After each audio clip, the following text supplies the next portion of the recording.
despair of winter is followed by the hope of spring. Tale of Two Muses. I remember the thing about that. Remember, because it was all set in the desert, and we had discussions about using Bethel's Beach and all of that. And then I don't know whether I came to you with the idea or someone, and I said, look, can we do this in the studio?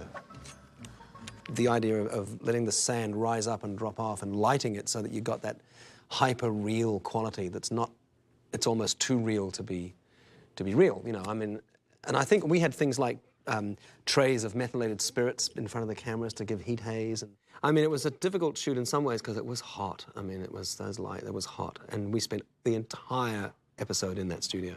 Brutal truths. I think it looked really cool, although I know Eric was, at the end he thought it looked too manufactured. I thought it looked great. Yeah, I did. I think it really set the stage for going back and revisiting that kind of stuff with Anthony and sure. Cleopatra. And also it had a 50s musical quality to it anyway.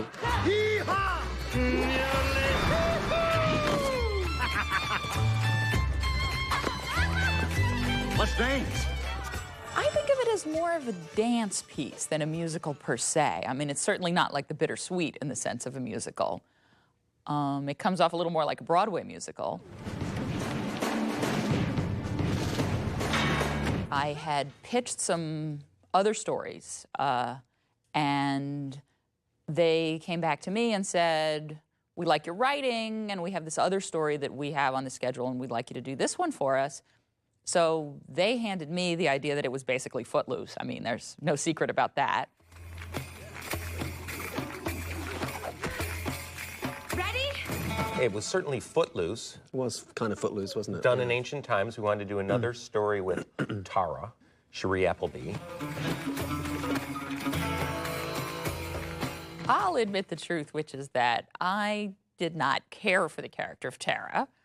I had seen the other episode that she was in and not fallen in love with her as someone that I would have the opportunity to work with or on. And nothing against the actress, just the character. Well, by design, she's quite annoying.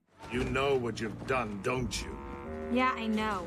It's a crime we cannot pardon. As a viewer, I had actually always been drawn more toward the serious side of Xena. There are some great moral questions addressed in the course of the show, and Tara getting on Gabrielle's nerves is not the deepest part of the series.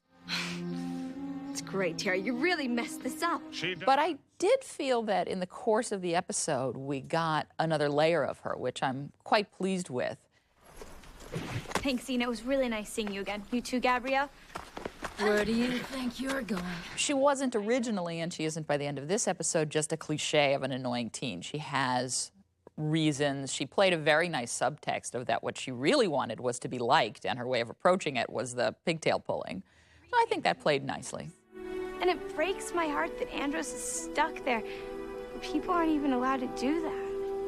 Actually, one of my favorite things about doing this show was the chance to research into mythology and create a mythology for the town without dancing. A terrible crime is being committed against our benefactor and protector, the great muse Calliope.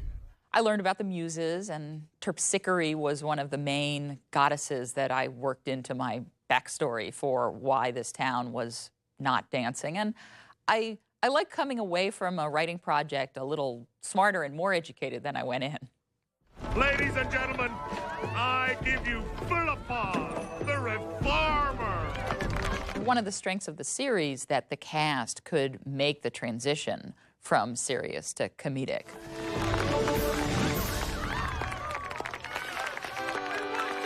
Also that Autolycus would be in it, which was great for me. As a freelance writer, you didn't have the freedom to say, I need this recurring character and that recurring character. You had to work with the availability, so I just got lucky in that case. People of Peleus, may I present to you Philippon of Crete, reformer of warlords, dancers, and evil people. Had a bunch of ingredients like Bruce Campbell.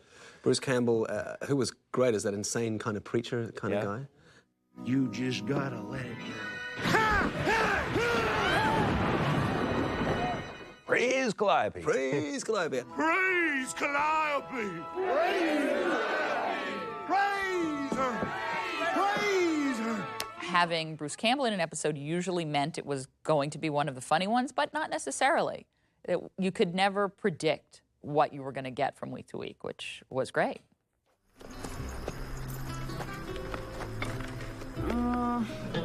We tried to incorporate into that episode also a little bit of the day in the life that Gabrielle needed a new pair of boots, I think it was. Oh, yeah. Touring the world is sure tough on shoes. Yeah, I gotta get Argo to a blacksmith in the next town. Actually, I was talking about my shoes. But it was to make one of those really mundane things. What happens when your horse throws its shoe or something? Yeah. So she ended up with some totally crazy, crazy boots. Are you sure you and Xena don't want to spend the night in the store? We could set up some cots for you. We'll be fine. We're used to roughing it. And the relationship with Xena and Gabrielle in that was a little like that day in the life. I remember there were some other things we did. We tried to do the taking a leak gag again, and there's a whole lot of gags in there that kind of, you know, similar. I hate foreign food.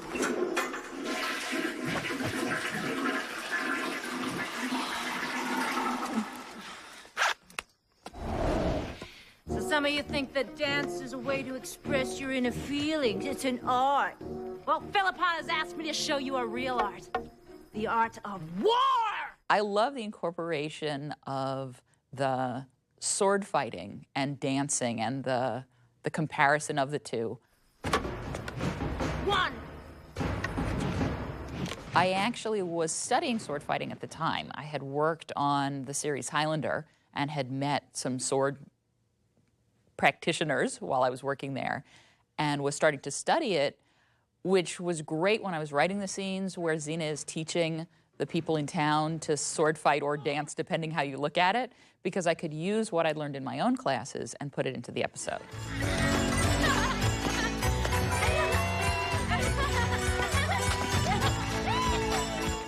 I can't claim credit for the varied choreography in the show, really.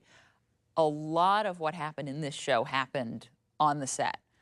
We built the framework of the storyline and the character arcs in the script, but in terms of the dance sequences, that was something that they choreograph when they have the location and the actors and see what they can pull off.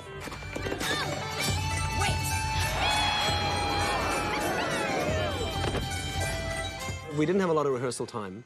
There never was a lot of rehearsal time, ever. Ever. Ever. For ever, anything. Ever. For anything ever. And to their credit, those actors would, you know, they'd arrive, okay, so we'd be shooting something maybe 11 o'clock in the morning, they'd arrive at 7 and that would be their time to rehearse and that would be it, you know. I think some of the dancers, they were taken to, they came in knowing it, but dancers are really quick, you know. That's right. They pick it up. And I can't remember whether we decided that Renee could do Irish dancing. I don't know who made that decision, but it was a great decision that her dancing was Irish dancing, and she was so good at it.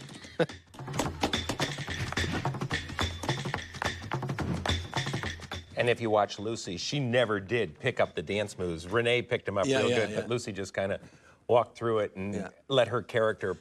Not be so cool at it. Not be too cool, right. And the thing is, second unit, you just go, well, okay, let me get this, you know, let me get this little piece of this person's face, let me get this, you know, and we'll get these cool shots, then second unit, we can clean it up. And you just go in, the second unit, you spend all day just doing that.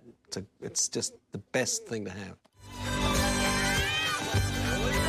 Yeah, Bruce, at some point he lifted her up, and I think also we had the stunt guy there at the same time, so Lucy was able to be lifted up and spun around. Come on.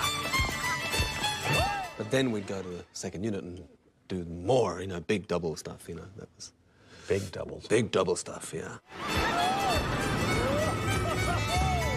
I remember my wife coming home from the big dance thing and saying being twirled on Bruce Campbell's shoulders endlessly had left her on the edge of vomiting for a portion of the day. So. One of my favorite things with that episode, Michael, though, was the end of the episode with Xena and Gabrielle kind of giving each other a hug at the end. It's always something that got me.